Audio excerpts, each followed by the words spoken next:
Effect.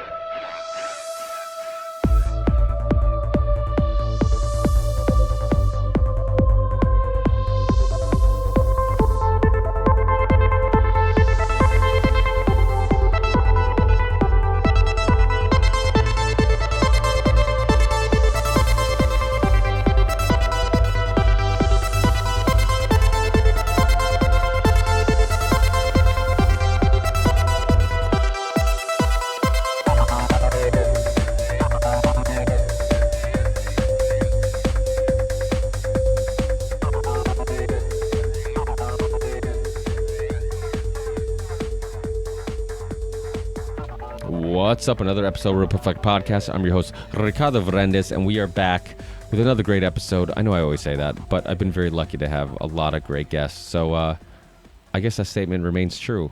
We do have another great guest, scientist, lecturer, author, Rupert Sheldrake.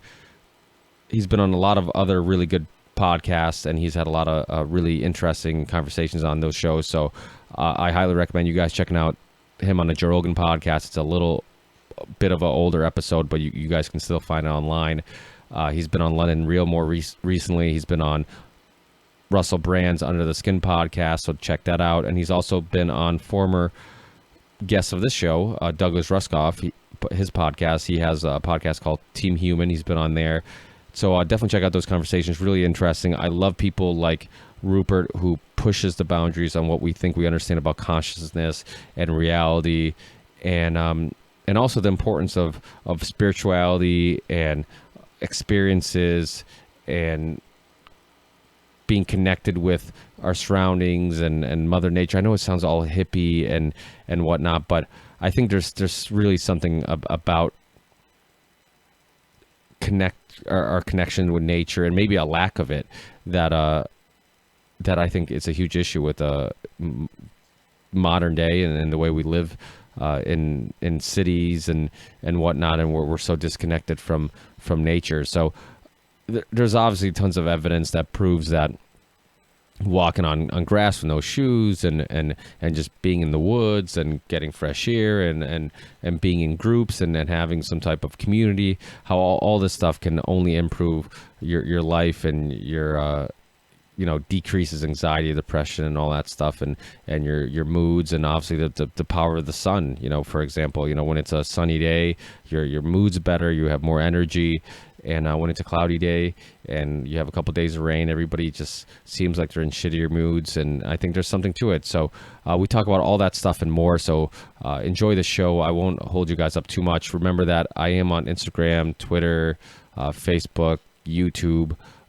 You can look me up in all those platforms. Follow me, write me a message if you have any suggestions, or like a show, don't like a show. And actually, if you don't like a show, keep it to yourself.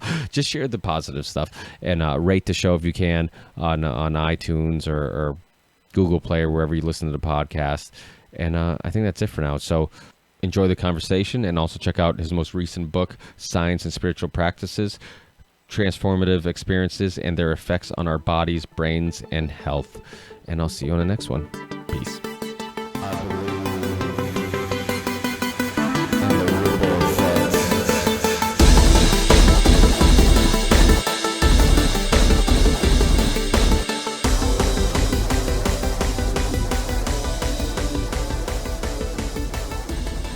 Yeah, no problem. But then let's jump right into it. I like to have.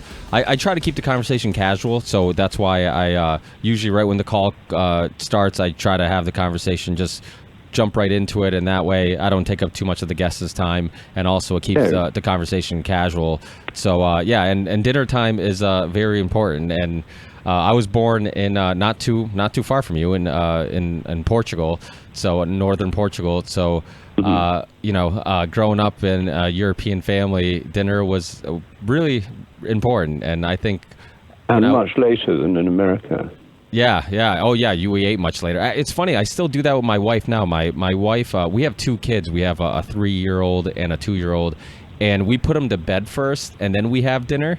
And first, my wife, this is crazy because our kids sometimes don't go to bed at a reasonable time. Like this means we're gonna have really late dinners on certain days. But I was trying to explain to her, I'm like, yeah, but it's very important for us to have that little bit of time where we pop open a bottle of wine, we appreciate our senses, we appreciate the smells and the taste of the foods and the wine, and we have that bonding time. Because if not, you're so caught up with life, with going to absolutely. Yeah. Well, we did exactly the same with our kids when they were young. Yes.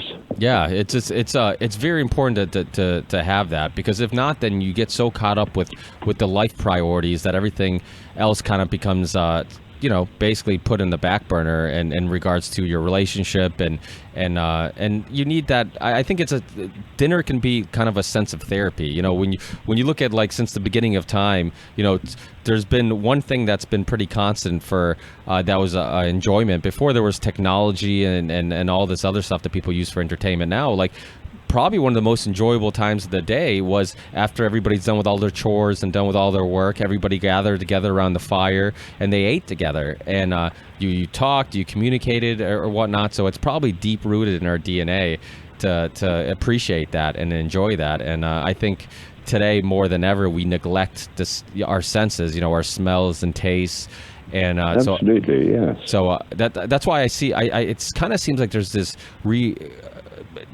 a comeback with cigars, with younger people getting into cigars and bourbons and whiskeys and appreciating the simple things, that things that you appreciate just for the craftsmanship of making it, and the smells, the tastes, and all that stuff. It's almost like the more we go into the digital world, the more we try to hold on to the analog world and some of the stuff that we appreciated then. So I'm pretty young. I'm 33 years old, but I've been, my dad's a winemaker. He's been making wine, his whole life, and my grandparents did it, and my great grandparents. And I didn't really get, why go through all that work when you can just buy it, But now, as I'm older, I see how it becomes this communal thing where the community comes together. You guys all come, the family comes together, everybody comes over, they help make the wine, they eat, they drink together, and it becomes a reason to get everybody together. And so I think we don't see enough of that. We just there's a lot we can learn from our tribal ancestors.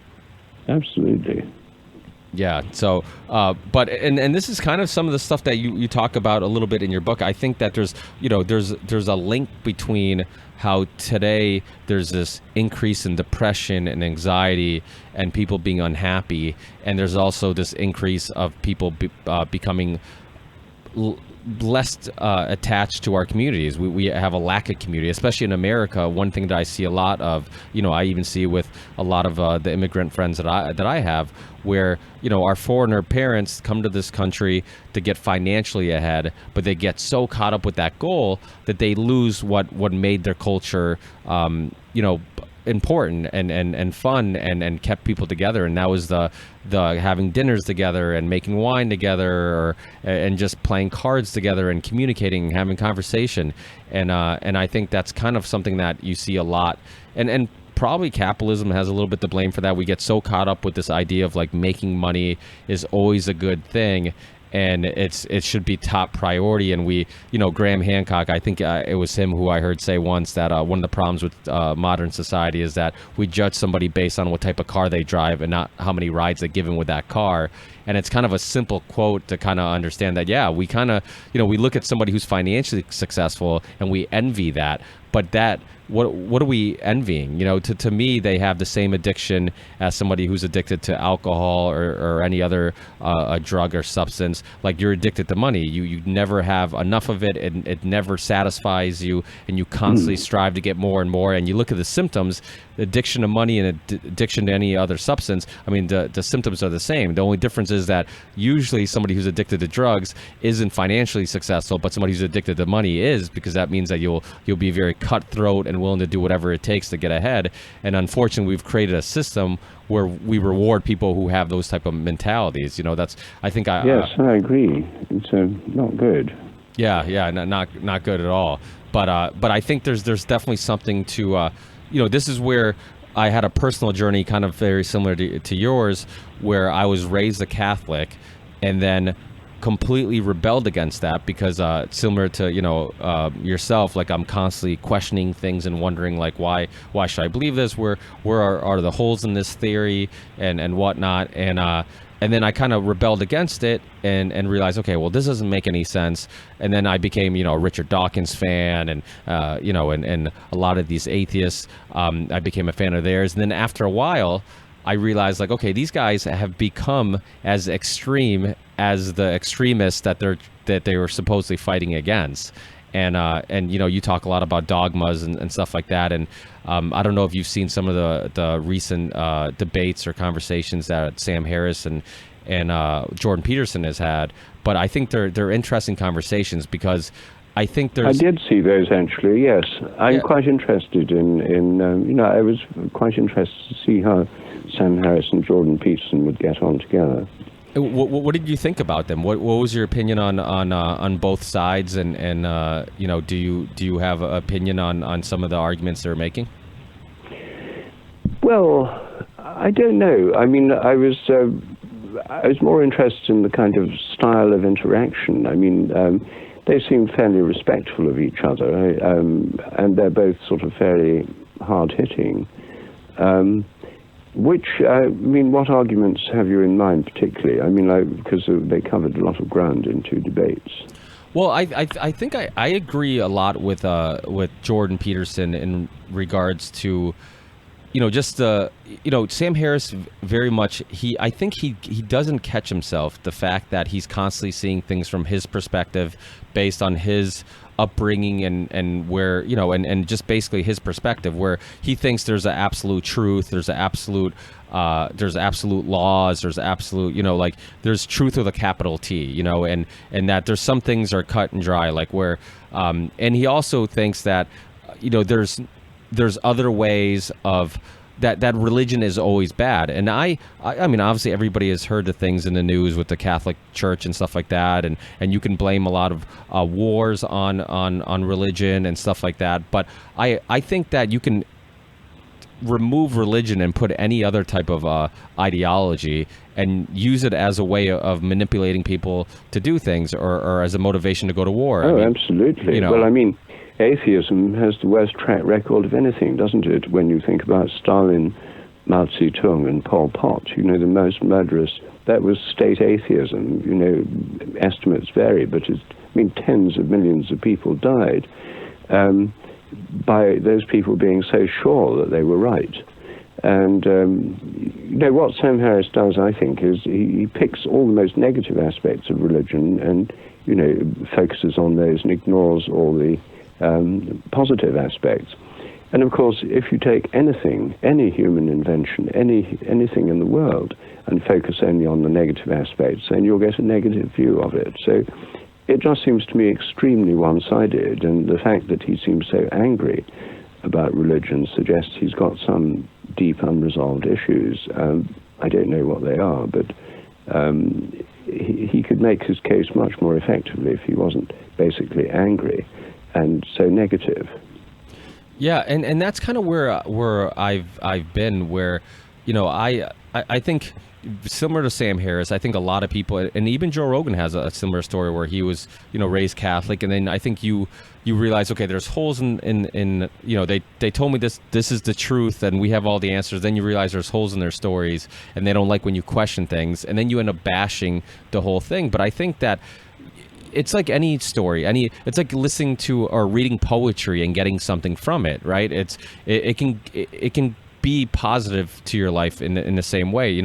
I know born again Christians that completely got their lives together. They were drug addicts, this and that, and out of rehabs, and got their lives together because they believe that God gave them the strength to do so. Now, I tend to believe that they're giving the credit to some supernatural power that probably doesn't exist, but if they got their life together and they're better off because of it, if it gave them some type of internal energy to get through some life struggles, then who am I to say it's a bad thing? Does it matter if it exists or not, or if I believe it exists or not, as long as it's doing some positive? That's kind of the way I look at it. Yes, well, I think I think we have to look at what effects things have, and that's why in my recent book, Science and Spiritual Practices, I'm looking at the actual evidence for these 7 different spiritual practices, because they have measurable, scientifically testable effects. And on the whole, those effects are good. People benefit from doing these practices. A lot of them benefit whatever their belief system. For example, pilgrimage, which is undergoing a big revival in Europe at the moment. I'm a patron of the British Pilgrimage Trust, which is reopening the ancient footpath pilgrimage routes across England. And similar movements going on in Wales and Scotland and Ireland. We have some young men who run this, who take guided pilgrimages, and people love going on these. And one of our slogans is, bring your own beliefs. It's not primarily about belief, it's about experience. And the same is true of the massive pilgrimage in Spain to Santiago de Compostela, the Camino. Now has about 300,000 people a year walking to Santiago. And many of them are atheists or agnostics or members of other religions. And it's certainly not all devout Catholics. And yet, most people who do it get a serious benefit from it. So I think that focusing on belief is actually a mistake. I think what we should focus on is experience, and that's exactly why I wrote this particular book. Yeah, absolutely. And, and the other thing is, just the power of the mind. You look at something like the placebo effect. We know it exists, but we still have very little to no understanding on how it actually works. And, we know that, like, mentally, when you feel like shit, your body feels, low on energy and whatnot. And then mentally, when you feel good, your body feels good. And it's but yet people kind of take for granted the power of the mind. And that's where, like, these people like Richard Dawkins and Sam Harris and some of these new atheists, everything has to, the thing about science is that nobody's dug in more graves than to old theories, than science. Science has constantly should be reinventing itself and digging graves for theories and creating new theories as new evidence comes. But yet, a lot of these new atheists seem so certain of things, and there's so much that seems like it's spiritual mumbo jumbo, but if you can't explain it, and if there's some evidence that there's this unexplained thing, then who are we to kind of poo-poo it and then say that it's not it's nothing or whatnot? And I mean, it's more than just not poo-pooing it. I mean, a lot of spiritual practices have now been investigated scientifically, like meditation, which shows very clearly that there are benefits for most people who do them, both physiologically, reducing blood pressure, stress hormone levels, affecting the brain in positive ways, and enabling those who do it to be less depressed, sleep better, have happier lives. All these are actually measurable benefits, and I think that it's clear that a lot of these practices can do a great deal of good. So it's not just subjective. And what the placebo effect shows us really is that the power of the mind and one's attitude and one's expectations can influence healing. And, when people go to, say, on a pilgrimage to Lourdes in France, where there's this healing shrine, a healing spring, a lot of people claim to be healed there. I think they actually are. And then the critics say, well, it's just the placebo effect. They go there expecting to be healed, and they are healed. Well, my attitude is call it what you like. The fact is they go there on a pilgrimage for healing, and many of them are actually healed. So in that sense, it works, whatever explanation one likes to give to that. Yeah, no, I completely agree. And that's the thing. There's so many things that we still don't understand. That's why your theory of morphic resonance is so interesting. And for people who are listening who don't quite understand what that theory is, could you give us a brief description on what morphic resonance is? Yes, it's a memory principle in the universe. It's the idea that things resonate across time, from the past to the present, depending on their shape, form, or pattern. The word morphic means form. So it leads to a kind of collective memory in each species. So each individual draws on that collective memory and in turn contributes to it. it predicts, for example, that if rats learn a new trick in New York, then rats will learn the same thing quicker in London and Paris and Australia, or all over the world, just because they're similar and they're confronted with a similar problem. There's a kind of resonance between them. In its most general form, this hypothesis says that the so-called laws of nature are more like habits. The universe is not governed by a kind of Napoleonic code of fixed laws that were all there at the very instant of the Big Bang, but rather it's made of evolving habits, and there's a kind of memory in nature. So really, in essence, it's the idea of a kind of memory inherent in nature on which we all draw, and which plays a major role in inheritance. I think a lot of the things we inherit are inherited by morphic resonance, not just in the genes. It also has many implications for spiritual practices, including rituals. When people do rituals in any religion, and even secular rituals like the US Thanksgiving dinner, the fact that people do them in a very similar way to the way they've been done before creates the conditions for morphic resonance. So there's a kind of presence of the past, and the ritual connects people across time, which is exactly what people doing these rituals think is happening. Anyway, that's a brief summary of some of the ideas of morphic resonance. Now, in regards to, I know you have children and I have children. In regards to, so one thing you always, I think a lot about is like this nature versus nurture thing, right? And then this morphic resonance theory is interesting to me because it makes me wonder, like, where does that, does that have any effect on this nature versus nurture thing? I mean, do you think that... Oh, yes. Definitely has a huge effect on that debate. I mean, the nature versus nurture debate is usually cast in, is it the environment or is it genes? Genes being nature, the environment being nurture. One or the other, or both. And the main evidence for this comes from studies of identical twins who were separated soon after birth.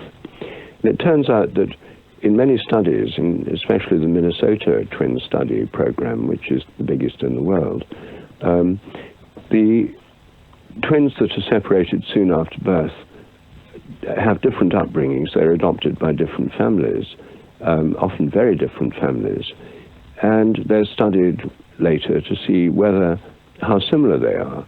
The idea is if they're very similar, then it proves it's in the genes. If they're very different, it proves it's to do with the environment in which they're raised. Well, it turns out that they're often very similar. They have similar diseases at similar stages in their life. They sometimes have similar hobbies. Sometimes they even call their kids by the same names, things that people would not normally expect to be in the genes.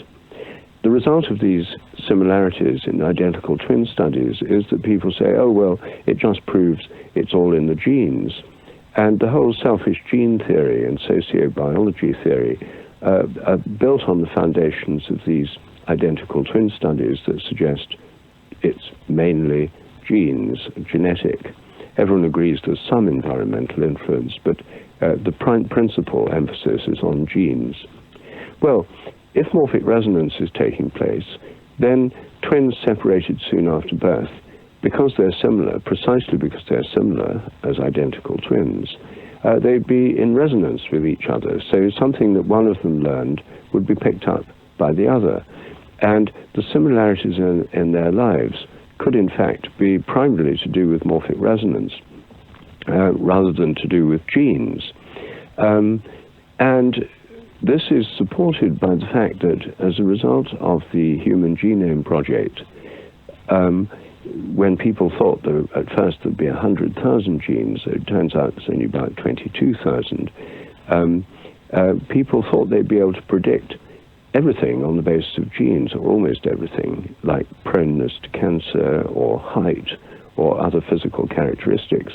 It turns out that except for a few rare genetic diseases caused by a single gene, like cystic fibrosis or sickle cell anemia, it turns out that for most inherited features, the genes only account for about 10% of the inheritance. And the remaining 70 or 80% of the inheritance is not accounted for by the genes. And this is now called the missing heritability problem. And it's a very big crisis within institutional science. I think a lot of this missing heritability is actually inherited by morphic resonance, not by genes. All genes do is enable us to make the right sequence of amino acids in proteins or regulate protein synthesis. They don't code for instinctive behavior or the shape of your face or anything like that. I think these things are inherited through morphic resonance, a kind of collective memory. So I know that with like epigenetics and stuff, how the mice experiment where they sprayed a scent, and then like 2 generations down they would shock them when they sprayed the scent, and 2 generations down when they sprayed the same scent they would panic like they were being shocked. So yes. I'm sure are you familiar with that experiment? Oh, I am, yes. It's called Inheriting the Fear of Fathers. Yes. Oh, yes, of course. Yeah. And so we know trauma can be given down through generations. Now, do you think with morphic resonance, do you think it's specific type of things that type of memory that is more connected? Is it something maybe the mice learn, or is trauma also shared with other mice? Well, I think it's that they learn. They learn what those experiments involved.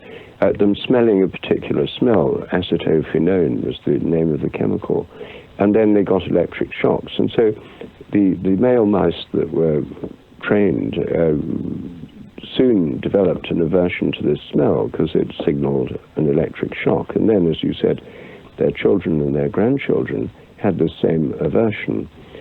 Now, no one knows how that's inherited. It's epigenetic, which just means it's not genetic. Whether or not it involves changes in proteins that bind to DNA, or whether it involves an element of morphic resonance, is an open question. But morphic resonance is not just about inheriting traumas, but inheriting forms and instincts and forms of learning. It's really about inheriting anything that's part of a self-organizing system. And I don't think it's just biology. Morphic resonance applies in chemistry as well. If you make a new kind of crystal for the first time, that same substance should crystallize more easily as a result. The more often you make it, the easier it should get. And there's already evidence that this actually happens. This, by the way, I summarize in my main theoretical book, The Presence of the Past. I discuss the missing heritability problem and these problems with the normal genetic dogmatism in my book, Science Set Free. Yeah, and this is a thing. Anytime, I love people like yourself who are willing to discuss these, I guess, controversial topics, and to me they're not controversial because I think they're interesting, and I think that, but it's amazing, obviously people who might not be familiar with your TED Talk that was somewhat banned, and then you've also had some pushback with other people in the science world, but it's amazing how the similarity between science and religion, the dogmas, you join a group, you become this tribal you become this tribal person that kind of defends your group at all costs, and you think you're open-minded, and your group's open-minded and willing to look at all the go down any road and look at all the options and look at things from every perspective, but you become just as closed-minded as people on the other side. And I think it seems like I had a science communicator on once, and I remember asking her, I'm like, do you think that there'll be any like amazing discovery in the next 100 years or 200 years or in the near future where we're going to look at the way we look at reality today and be like, holy crap, we were all wrong. Like, we were idiots. Because, you can look back in generations and you can look at like our primitive ancestors and be like, what they thought was reality, or the way they looked at reality, like they didn't have it figured out at all. And then you had the Greeks who thought that every unexplained thing was because it was a Greek god. There's a god of thunder, a god of water.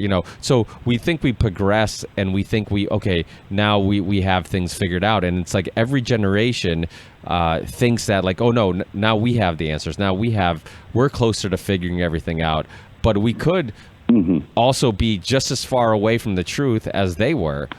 So it's amazing how ignorant we are to that. How people, we always assume like this generation, we're the most intelligent, we have the most figured out. We might have more figured out than the people before us, but we don't have it figured out. And as new evidence comes, there's so much that we still don't understand, and that's why I love things like Morphic Resonance and all these just unexplained things. And science has gotten so many things wrong, and as throughout their history, that it's amazing that every time they have this new theory, they think like, okay, we have, like, this is correct.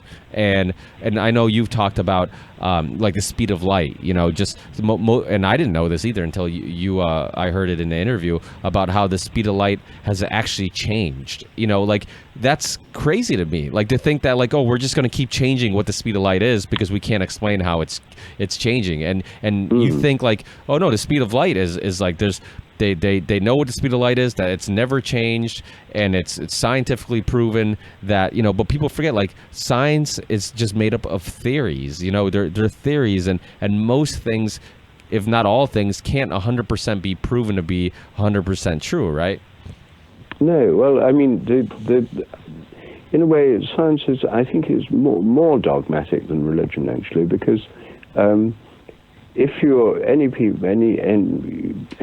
in any religion knows that there are lots of other religions. If you're a Presbyterian, there are Methodists, and there are Baptists and Catholics and Anglicans and so on. If you're a Muslim, there's Sunnis and Shias. If you're a Buddhist, there's Tibetan type Buddhism, Sri Lanka type Buddhism, all different. And there's all these different religions. So there's a huge range of choice in religion, a tremendous pluralism. But in science, it's based on the idea that there's only one truth at any given time. So it's much more totalitarian and dogmatic in that sense. If you don't like the Methodists, you can go to the Catholics, or you can become a Buddhist. But if you don't like institutional science, you've got nowhere else to go, because that's the only show in town. So I think that more pluralism would be a very good thing in science. But the trouble is that the dogmatic defenders of the materialist orthodoxy, which is the dominant one, control the educational system and have a huge influence on the media. I'm very pleased the internet's here, because it has opened up a greater freedom of discussion than there was before. I myself do research on what I call the mysteries of everyday life. There are a lot of things that science actually can't explain, and most science, or at least dogmatic materialists, actually deny. One of them is the feeling of being stared at, the sense of being stared at. 90% of the population, more than 90%, have had the experience of turning around, finding someone's looking at them, or looking at someone and making them turn round. And the dogmatic materialists say, oh, that's just illusion, it's just coincidence, there's nothing to it, it's just superstition. But if you actually do the experiments, and which I've done lots of, and so have other people, there's now a lot of evidence that the sense of being stared at is real. People really can tell in tests above chance levels. It even works through closed-circuit television, and animals can feel it too. Here's a phenomenon which everyone knows about. It's part of everyday common sense. And yet, the minute you step into the world of institutional science, you encounter a culture of denial, defended by people who call themselves skeptics, but are usually just dogmatists or deniers, and often get extremely angry if you say, look, there's evidence for this, and here's the evidence. Same goes for telepathy. I do research on telephone telepathy, the experience many people have of thinking of someone who then calls. Again, they say it's just coincidence. Well, there's lots of experiments that we've done that show it's not. In our experiments, the subject has 4 potential callers. We pick one of them at random. They don't know which of the 4 people is calling. When the phone rings, they have to guess who it is. before they look at the caller ID or pick it up and answer it. And the chance level would be 25%, 1 in 4, and the actual scores in these experiments are pretty well at 50%, hugely significantly above chance. So there's lots of evidence for these things, but it's actually quite a good litmus test. If, when you bring these subjects up in conversation with family and friends, and people who are listening to this could try it, bring up a subject of the sense of being stared at, or telephone telepathy, or dogs that know when their owners are coming home, another subject I've done research on. And most people will say, oh yeah, that happens to me, and they'll tell stories about this happening. But there'll often be somebody present who's a dogmatic skeptic, and they get really angry, and they say, this is just superstition, it's all been discredited, it doesn't exist, it's woo-woo, etc. It's quite a good litmus test, and many of these so-called skeptics haven't looked at the evidence. In fact, they're not interested in the evidence. They think they know the truth. They inhabit a kind of dogmatically certain world. And I think this is a serious problem for science. It holds the sciences back. That's why my book, Science Set Free, is called Science Set Free, because I think if we question these dogmas, treat them as scientific hypotheses that need evidence, and look at the evidence, then science opens up in a whole new way, and all sorts of new inquiries become possible. Do you think, I've had Dennis McKenna on, and I know you're friends with Terrence when he was alive, and you guys spent a lot of time talking and whatnot, and it seems like there's this link between people who are willing to look at things outside the box and question the status quo and go down every avenue and just question things and be more curious and open-minded, and a link between that, and it seems like there's a lot of people who have messed around with psychedelic drugs and kind of taking that journey with consciousness. And do you think that was a big help with yourself with just experimenting with stuff like that? And I mean, I've heard even Joe Rogan, who's very much considers himself an atheist, talk about how when he did DMT, how he just said that there's, you do DMT and you start reanalyzing your perspective on being atheist. You start re-evaluating your opinions on, if there's a higher power or not, because it's that profound of an experience.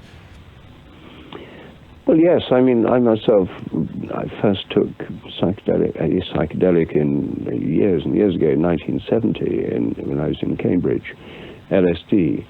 And it had a huge effect on opening up my view of the nature of the mind. Before that, I thought the mind was just a series of mechanisms that operated in the brain that enabled you to see the environment and process data logically according to kind of algorithms and stuff.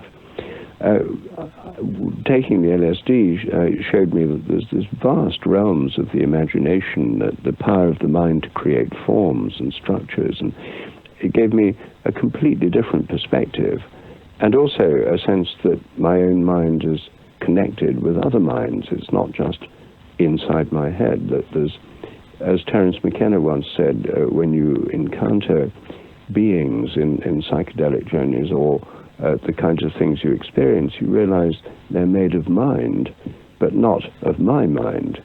And there's a sense in which our minds expand through these psychedelics and become aware of the fact that our own consciousness is linked to other forms of consciousness, including, in the case of DMT, a much higher form of consciousness than our own, a much greater and more inclusive one. So I think that these experiences are telling us something about the nature of minds. And, like spiritual experiences are telling us, many spiritual experiences result in kind of mystic-type experiences of unity with a greater consciousness. And I think psychedelics can do that too.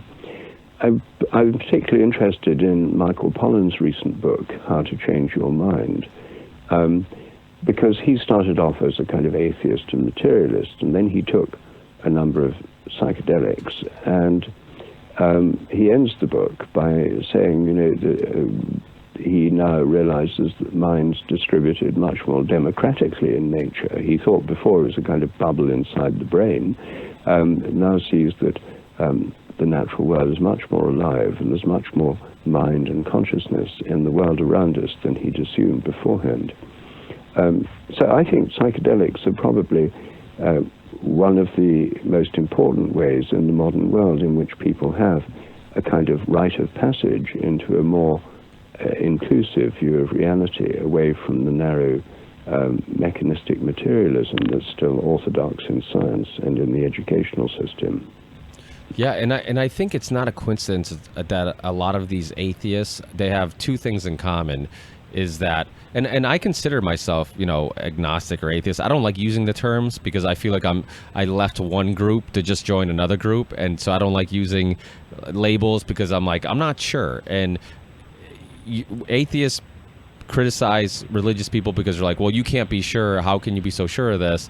But yet they do the same thing of being very sure that nothing exists. And I lie somewhere in the middle where I'm just not sure. So I'm just going to say, I don't know. I don't know either way. But it seems like a lot of these atheists, one, either they were raised super religious and they rebelled against it. And it's almost like there's this dislike or this hatred towards, being lied to when they were a child, or feeling like they were lied to, and that's why they went to the other extreme.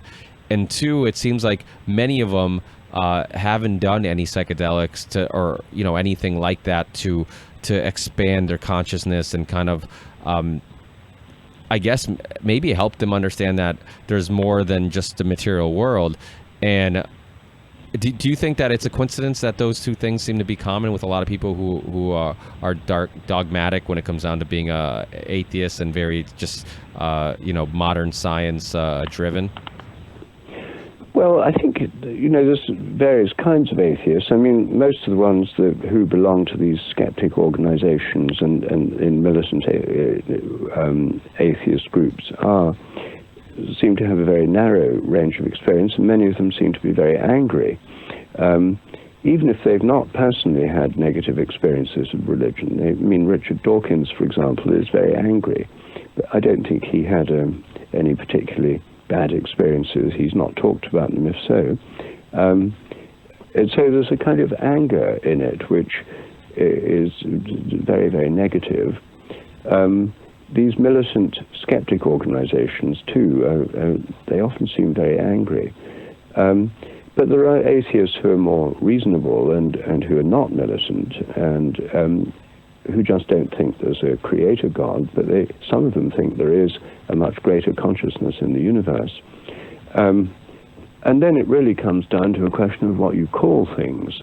I mean, I myself think that when one has an experience of being part of a greater consciousness through meditation, for example, or through some of the other spiritual practices I discuss in my book, Science and Spiritual Practices, or through psychedelics, then how do we know that that experience of a greater consciousness is not simply what it seems to be, a greater consciousness that we can contact through our own consciousness?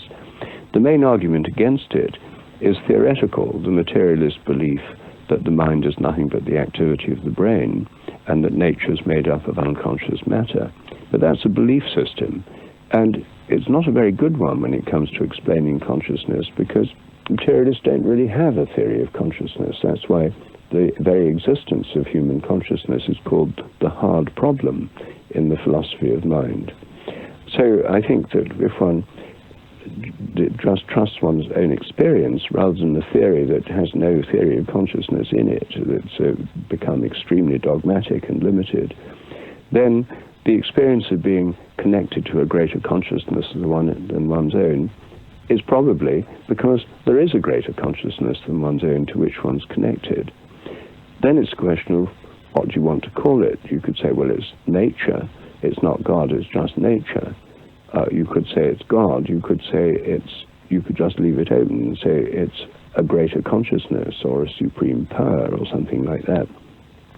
So then atheists who have these experiences and who acknowledge them then differ from religious people really in saying, well, I don't believe that God as you've defined God, but I do believe there's a greater consciousness which I can directly experience.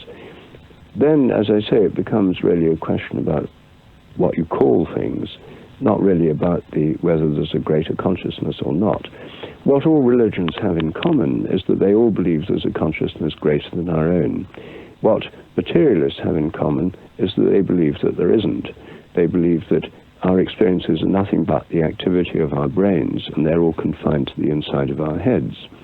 And that sets materialists apart from all the world's religious traditions, including shamanic traditions, all of which acknowledge forms of consciousness greater than our own. And I do myself. I think that it's my own experience convinces me that there really are forms of consciousness greater than our own. They're not an illusion. They're not a superstitious belief system. They're a matter of experience. And all religions basically start from experience, not from theory. Like the Buddha didn't start Buddhism because he did a PhD and spent years studying in libraries. He was enlightened by meditating, sitting under a tree. And all religions start off from a direct experience. So I think that experience is central in this, which is why spiritual practices have such an important role to play. Yeah, I mean, and you see things like yoga and exercising, they do more for somebody who's dealing with depression and anxiety than any pharmaceutical drug. You see tons of studies with, how exercise can actually help with depression and anxiety and all these issues. And I think that's the reason why you see this increase in maybe going to the gym, yoga, people riding their bikes more and all this stuff. And you hear about people walking on grass barefooted.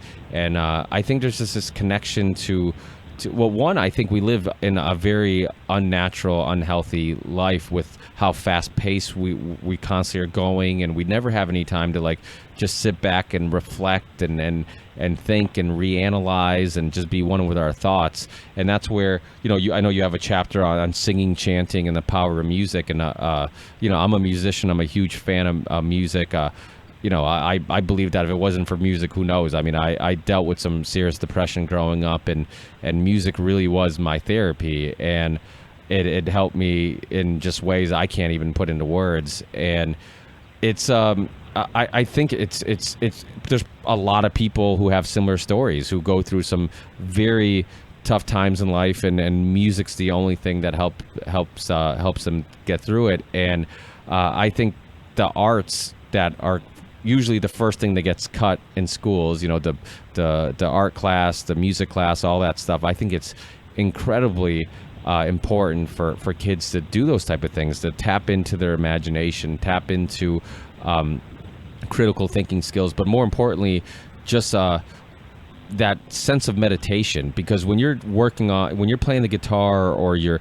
playing the keyboard, piano, and you get in this trance state where you're just kind of going wherever the music is going. I remember my brother and I would get together with different friends and we would jam. We just somebody would start playing some beat or rhythm or notes, and we would just follow them, and you just go wherever the music took you, and you would almost get in this trance where you just kind of just go, and you almost feel like it's not you're almost being taken on this journey, and like you're more like a passenger than you are the driver.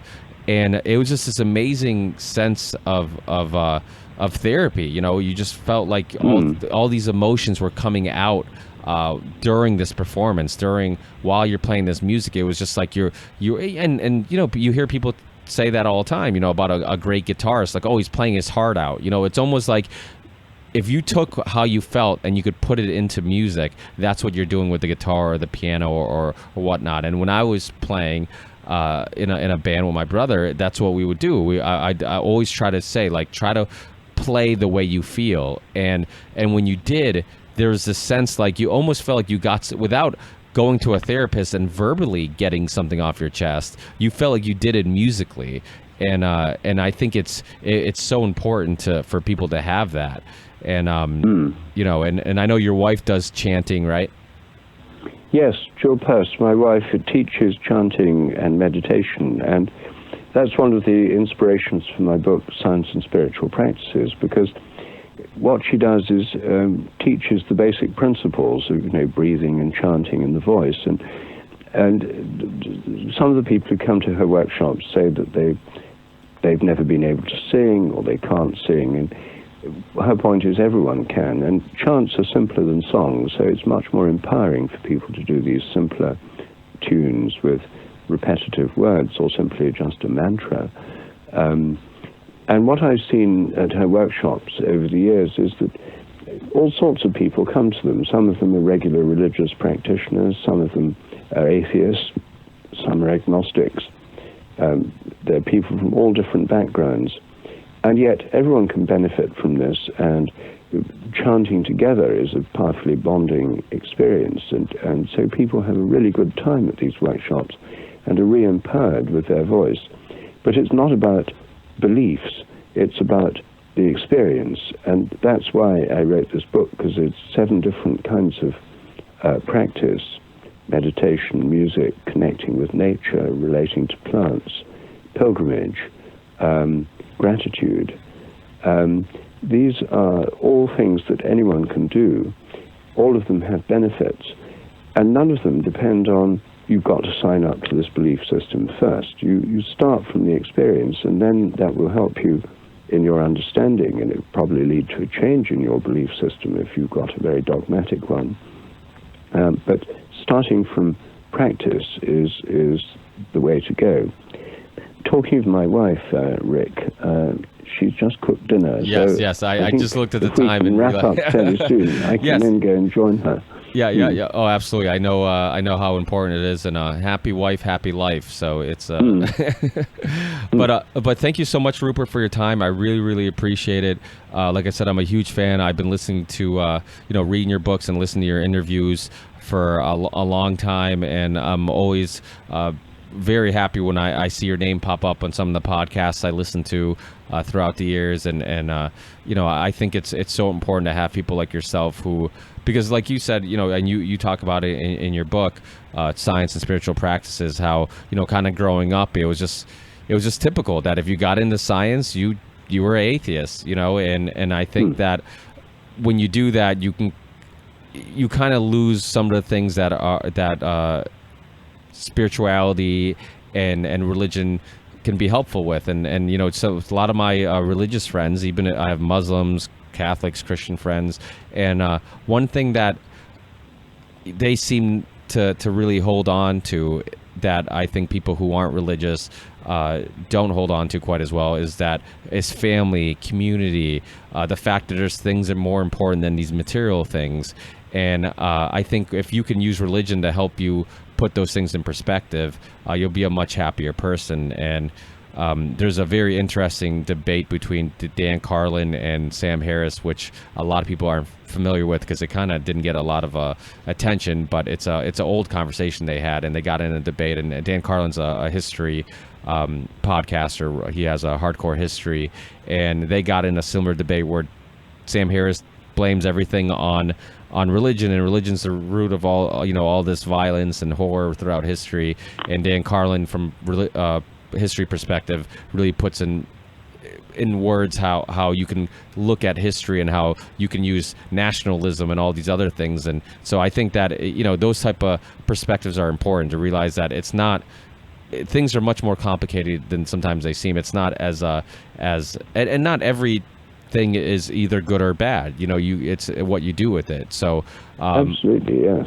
So I won't make your wife any more angry than she probably is because I'm holding you up. But thank you so much, Rupert. I really appreciate it. My pleasure, Rick. Yeah, and keep up the good work. Yeah, thanks for your time. Hopefully we speak again in the near future. I hope so. Hey, take care, Rupert. Bye for now. Yep. Bye. Believe in the ripple effect.